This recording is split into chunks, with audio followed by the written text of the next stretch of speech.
비트코인 투자해가지고 알트코인 뭐 폭등해요? 주식 들어가지고 어떤 주식 추천해주세요? 배당 받을까요? 어떤 주식 사면은 뭐 폭등할 수 있을까요?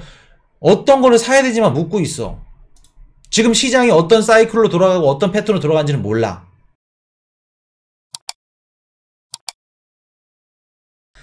우리 저번 시간도 그렇고 저저번 시간에 같이 배웠죠.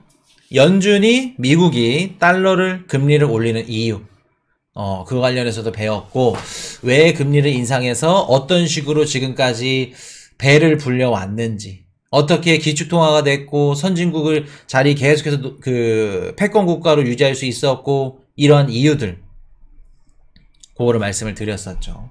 자, 이제 가겠습니다. IMF 우크라이나에 156억 달러 대출, 8% 이자 장사. 이거 보시면은 생각나는 거 있죠? 우리 작년에 배웠던 거 누구 생각나죠? 중국 고리대금업, 중국 1대1로 있죠. 중국 욕할 게 아니야. 누가 뭐 미국이 좋고 중국이 뭐 싫고 이런 거 없습니다. 욕할 거 없어. IMF 우크라이나에 156억 달러 대출, 8% 이자 장사. 지금 러시아 우크라이나 전쟁이 지속되면서 가장 큰 수혜를 가져가는 게 누구라고 말씀드렸죠? 전쟁이 끝나기를 원하지 않아. 말로는 막 우리가 서로 평화협정을 하고 끝내고 싶다, 무기 지원해주고 뭐 해주고, 근데 미국은 뒤에서 원유, 천연가스 유럽에 뒤집어지게 팔아먹어. 러시아 거 다 빨아먹어 그냥. 그리고 유럽 마켓도 가져가고 군사, 무기 뒤집어지게 팔아. 러시아가 우크라이나를 치니까 우크라이나 옆에 있는 국가들이 뭐를 사요? 무기를 사기 시작해. 야, 우리도 침략받는 거 아니야? 그럼 누구한테 사요? 미국한테 사야지. 러시아한테 살 수 없잖아. 자기를 공격하는데 자기한테 무기를 산다? 걔네한테? 그러면 자연스럽게 군사라던가 무기라던가 판매량이 뒤집어져. 그리고 우크라이나랑 러시아랑 돈이 너무 많이 필요해. 왜? 전쟁 때는 돈 미친듯이 찍어내죠. 그리고 경제성장률이면 뭐며 제대로 돌아가는 게 없어. 돈을 빌려줘야지. 그러면 누가 빌려줘요? 미국이 빌려줘야지. 근데 그 IMF 이퀄 미국입니다. 왜 IMF 이퀄 미국인지 이따 말씀드릴 거고. 그러면 미국은 지금 돈놀이도 하고 이자도 받고 무기도 팔고 원유, 천연가스도 팔고 남는 장사야. 우리가 기사로만 봤을 때는 우크라이나 막 천문학적인 무기 자금을 지원해주고, 야, 역시 미국이다. 선진국가다. 막 평화를 위해서, 평화협정을 위해서 열심히 해주는구나. 아니죠. 지금 보시면 이자가 7.5%, 8%, 차입금에 대한 이자가, 요게 이제 어떤 내용이냐면, 우리가 이제 중진국이라 그럽니다. 중진국이라고, 이제 미국의 중진국에 속해 있는 국가들은 기본적으로 대출금이 한 3.5% 정도 발생을 해요. 이자가. 그럼 그거 3.5%에다가, 그리고 IMF에서 자금을 지원해 줄 때 행정 수수료가 또 따로 붙어. 그게 0.5%. 그럼 이것만 해도 4%죠. 근데 우크라이나가 156억 달러야. 적은 비용이 아니죠. 그렇기 때문에 할증료까지 붙어. 이거 3%. 그럼 이것저것 합치기만 그냥 기본적으로 우리가 알고 있는 것만 하더라도 7% 이상이야, 이자가. 7%, 뭐 8%, 10%, 러시안 캐시가에서 이거 몇 프로인가요? 해골 지진 납니다. 자, 근데 이게 미국뿐만 아니야. 중국은 지금까지 1대1로라고 전세계 글로벌 국가들 165개 국가한테 1대1로를 놔줄게. 우리가 1대1로 다리를 놔가지고 우리가 제일 많이 사지. 그리고 우리가 제일 많이 수출하지. 너네 1대1로 논애들 싸게 해줄게. 싸게 수입하고 싸게 수출해주고 너네 무역하는데 어려움 없이 해줄게. 그럼 어떻게 해야 돼요? 미얀마라던가 뭐 라오스라던가 좀 뭐랄까 빈민층들이 좀 많아. 개발도상 국가들, 좀 힘든 국가들, 돈이 없어. 그러면 공항도 짓고 다리도 놨고 뭐 운하도 막 건설해주고 우리가 돈을 빌려줄 테니까 너네들이 건설을 하자. 그럼 걔네들 입장에서 야, 땡큐인데? 돈도 빌려주고 이것도 지어주고 나중에 수출이나 수입이나 이런 것도 싸게 하고.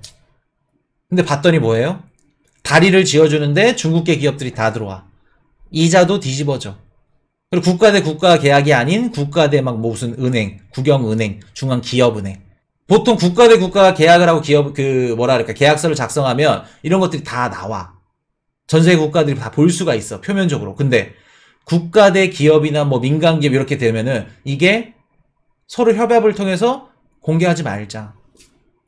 이자가 10%가 됐든 15%가 됐든 20%가 됐든 나중에 무너져가지고 이게 부채를 탕감을 못해. 감당 못해. 그러면 너네 만약 항공사 지어졌지, 운하 지어졌지, 99년 동안 우리가 운영할게. 운영권을 다 갖고 가버려.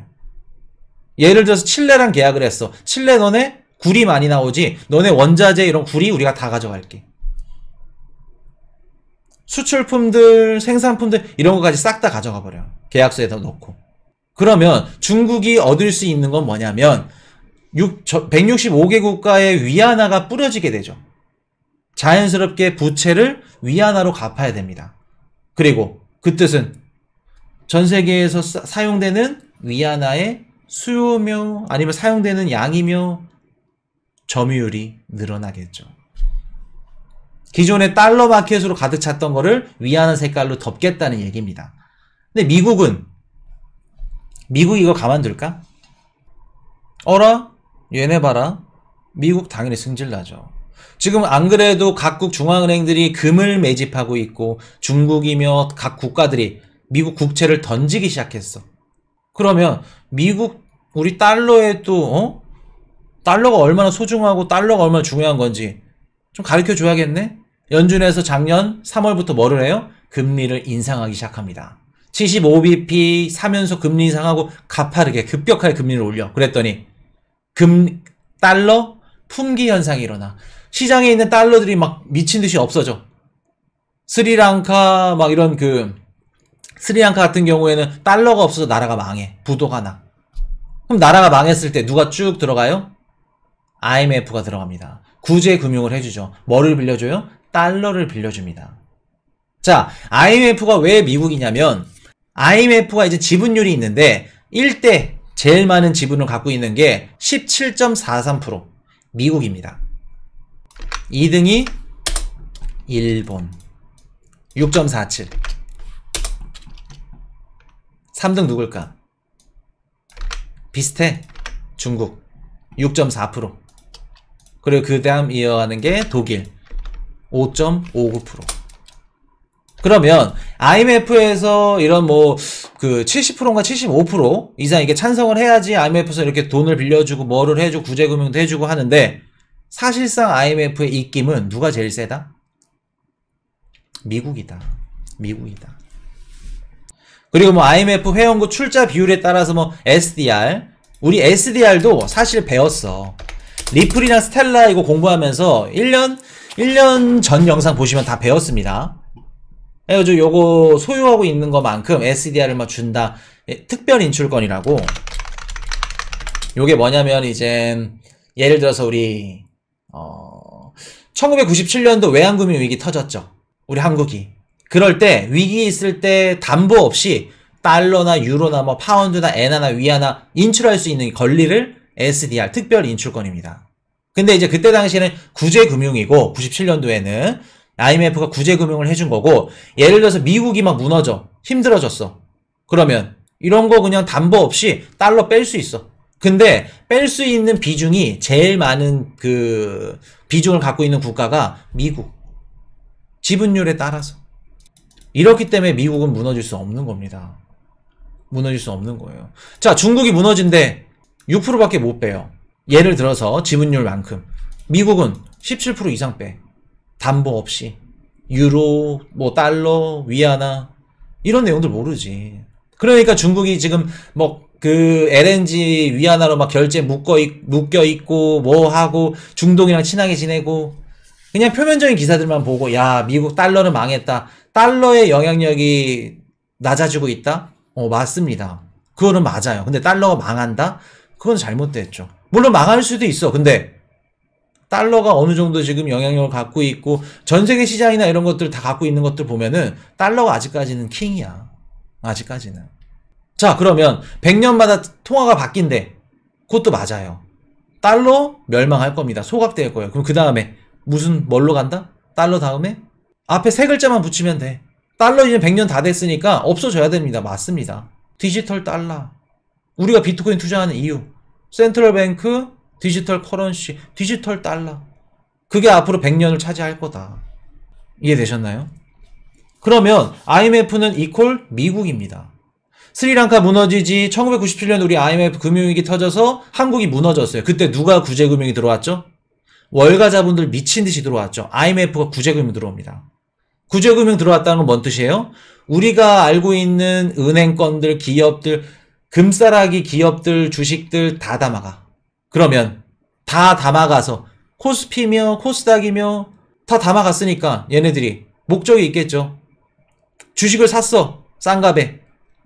가격 올라가야겠죠. 코스피 폭등하고 기업들 건물 가격 미친듯이 상승하고 그러면 나중에 2배, 3배, 4배, 8배, 10배 뻥튀기 시켜서 빠져나가는 그게 지금까지 미국입니다. 이해되셨나요? 자, 그러면 우리가 지금 이렇게 막 길게 장황하게 설명하는 이유가 있어. 자, 보세요. 미국이 지금 금리를 인상해서 돈을 빌려주고 있대. 돈을 빌려주고 있대. 우리가 이런 것들을 알고 계셔야 돼. 비트코인 투자해가지고 알트코인 뭐 폭등해요? 주식 들어가지고 어떤 주식 추천해주세요? 배당 받을까요? 어떤 주식 사면은 폭등할 수 있을까요? 어떤 거를 사야 되지만 묻고 있어. 지금 시장이 어떤 사이클로 돌아가고 어떤 패턴으로 돌아가는지는 몰라. 자, 보세요. 항상 우리가 하는 실수가 뭐냐면 주식이든 코인이든 언제 시장을 들어와요? 이 시장을? 친구가 비트코인으로 돈 벌었대. 차 샀대. 집 샀대. 밥을 먹는데 뉴스를 딱 봤더니 비트코인 연일 최고치 경신. 야, 나도 해볼까? 야, 개똥이가 돈 벌었대. 나도 해볼까? 항상 어떨 때 들어오냐면은 금리를 인하하고 유동성을 미친 듯이 뿌립니다. 그러면 그 유동성이 주식시장, 비트코인 시장, 파생상품 시장, 부동산 여기저기 다 뿔뿔이 흩어져서 가격을 미친 듯이 띄워주죠. 띄워줄 때 그때 뉴스에 나오고 친구가 돈을 벌고 나도 어떻게 해요? 진입을 해. 100만원 넣었더니 100만원이 150이 됐어. 야, 이거 해볼 만한데? 내가 1000만원만 있었어도 이거 얼마야? 1500인데? 은행에 달려갑니다. 대출을 받고 자동차 담보, 부동산 담보 대출 이것저것 다 끌어당겨서 1억을 만들었네. 1억을 다 박았어. 그랬더니 어떻게 되죠? 내가 산 코인 가격이 폭락을 하기 시작합니다. 폭락을 하기 시작하고 뉴스를 틀었더니 뭐가 나와요? 연준에서 제롬 파월 연준 의장 형님이 딱 나와가지고 안경 쓰고 지금부터 금리를 인상하겠습니다. 금리 인상이 나옵니다. 그럼 어떻게 될까? 내가 기존에 받았던 대출들 한 달에 대출 이자가 20만원이었는데 금리 인상하니까 25만원, 30만원, 35만원, 40만원 쭉 올라갑니다. 어느새 봤더니 대출 요구 이자 갚을 돈도 없어. 그래서 내가 투자했던 갖고 있었던 1억을 주고 샀던 주식이나 코인을 손절하면서 3천만원에 팝니다. 그걸로 대출 이자 갚죠. 패닉셀하고 자산 손절하고 그럼 내가 현금 갖고 있는 거 있어요? 없어요? 현금 갖고 있는 거 없습니다. 자, 이 이야기 본인들 이야기에 속한다 1번 본인들 이야기에 속한다 1번 한번 솔직하게 올려주세요. 괜찮습니다. 자, 이원강님 2021년도 겨울에 들어왔다가 이슈님 덕분에 94일생 했죠. 저렇게 운 좋게 빠꾸미처럼 94일생 하신 분들은 어쩔 수 없어. 운이 좋은 거니까. 코인이슈 만나면 운이 좋은 거니까. 1번 올리신 분들이 잘못된 게 아니야. 당연한 거야. 대다수야. 우리나라의 주식 코인 투자자가 100만 명이 있으면 99만 9천 명이 1번일 겁니다. 물론 자세하게 들으면 1번 아닐 수도 있겠지. 빠꾸미처럼 조금 먹었다 빠지고 이제 겁이 많아서 성향마다 다르고 성격마다 다르니까 투자는. 근데 이런 패턴이 어떻게 돼요? 비슷할 겁니다. 비슷할 거예요. 자, 그러면 우리가 잘못된 게 뭘까? 99만 9천 명이 1번 패턴이기 때문에 돈을 못 번 거야. 비트코인으로 돈 얼마 벌었어? 수익 냈어? 아이 못 벌었어. 아니 물려있지. 대다수 사람들이 그렇게 말합니다. 그럼 그분들이 뭐를 잘못했을까? 그분들이 잘못했던 이유는, 잘못했던 건 뭐냐면 금리 인상 시기에, 금리 인하 시기에 뭐가 없었어요? 이영강님, 현금이 없었다. 맞죠. 현금이 없었습니다. 코인 이슈가 작년에 2022년도에 1월 달부터 이런 얘기를 드렸습니다. 현금 어떻게 하라고 말씀드렸죠? 코인 이슈님 뭐 사야 되나요? 매수해야 되나요? 매도해야 되나요? 이렇게 말씀드렸을 때 뭐라 그랬죠? 현금을 쥐고 계세요. 현금 갖고 계셔야 됩니다. 현금이 있어야 기회가 와도 잡을 수 있습니다. 라는 말씀을 드렸었고, 기다리세요. 빠질 겁니다. 기다리시면 빠질 겁니다. 그때 현금으로 주울 겁니다. 라는 말씀을 계속해서 드렸었죠. 현금의 중요성을 어떻게 보면 1년 동안 주구장창 모기 시도로, 그냥 지겨워. 코인이슈 영상 틀면 현금 얘기해. 야, 새파란 놈은 저 뭐 현금 얘기만 하고, 다른 방송은 뭐 무슨 알트코인 막 위믹스 코인 급등하고 막 이런 거 알려주는데, 방송 보지 말자. 재미없어. 그냥 꺼버려. 그랬더니 어떻게 됐어요? 진짜 현금만 쥐고 있었는데, 난 코인을 매수 안 했어. 매도도 안 했어. 그냥 코인 이슈 말 듣고 그냥 현금만 쥐고 있었는데 어떻게 됐죠?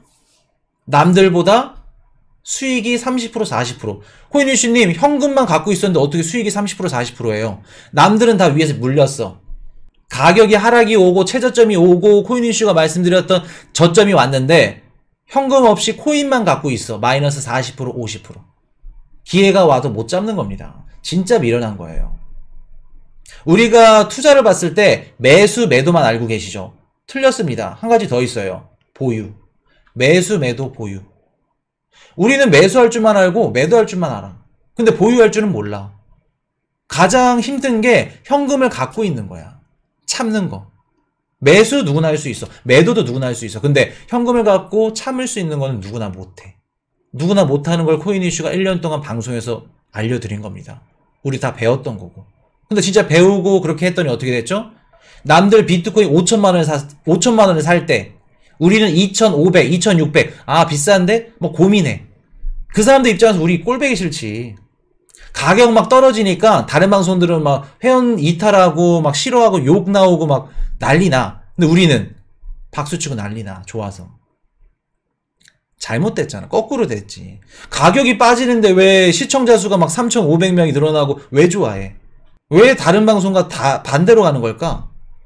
다르게 대비했기 때문입니다. 현금 보유를 잘했기 때문이에요. 이해되셨죠?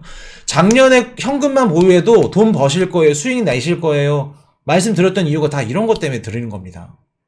이해되셨죠? 그리고 한 가지 좀 뭔가 눈치 좀 빠르신 분들은 채실 것 같은데, 작년에는 기다리란 말을 좀 많이 드렸죠. 기다리시면 나옵니다. 줄 수 있습니다. 라는 말씀을 많이 드렸는데, 이번 연도 봤을 때는 기다리라는 말을 좀 많이 안 하죠. 코인 이슈가.